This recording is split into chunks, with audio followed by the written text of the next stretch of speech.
Hi, this is Janelle Isaacson with Room Realty, and this is the market report for Friday, March 27th. I've had a lot of questions about why are people even continuing to buy and sell right now. There's a shelter in place ordinance in California and Washington. Oregon's is a little looser, but we've called for visual transactions whenever possible. And I think a lot of people are wondering that are at home wondering, like, why would a buyer or seller be out right now? Well, I think that one of the important things to remember is that it's pretty hard to shelter in place if you don't have shelter. And there are a lot of people who were currently in transaction who already sold their or bought new houses that now need to sell. There were also a lot of buyers who had been given notice by landlords coming back in, or they had given notice they've got new tenants moving in.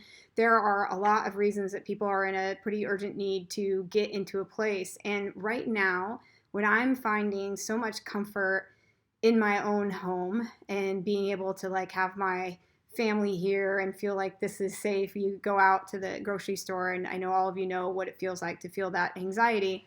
There's a lot of American families right now, a lot of families in our community that want the same thing for their family. So they are looking, and demand is high and inventory has been low. So we're trying to facilitate listings of people that need to get out or move for any reason as safely as we can to get buyers in. Another thing that's happening is we're really seeing a lot of constriction on short-term rentals. So there are even less availability in the rental market currently because healthcare workers that are going and taking up a lot of the as they should, and thank you, a lot of the short-term rentals to separate themselves and keep distance from their families to keep them safe at home. So all over the market's really tight, and we're trying to serve people the best that we can to get in somewhere for the long term and get in as safely as possible. I spoke to property management, another property management company. So far, we're seeing very few tenants not be able to pay the rents, but we expect to see more effect of that coming in April. There is relief from Fannie Mae and Freddie Mac for mortgage deferrals for landlords, but of course that money still has to be paid back. So rent deferrals too puts everyone in a position where they're trying to catch up. So people are trying to come up with some creative solutions, and hopefully we'll see some more relief for both tenants and landlords.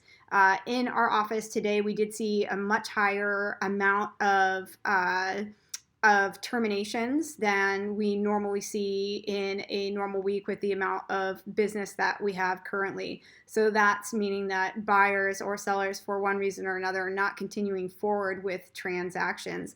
We're advising our clients, make sure you're really, really, really getting strict on really vetting buyers, making sure people are comfortable, because if someone's going to be going out there and taking any bit of the necessary housing and demand, we want to make sure they're able to stay in the deal, and also for sellers who are really counting on making these transactions happen. So with such skilled agents, I'm really, really proud of the work that they're doing to get buyers and sellers, or buyers particularly, to a point where we're trying to talk them out of properties and if it's still the right thing, making sure we're just vetting, and putting people into good deals in the right houses for them, even under these tough circumstances.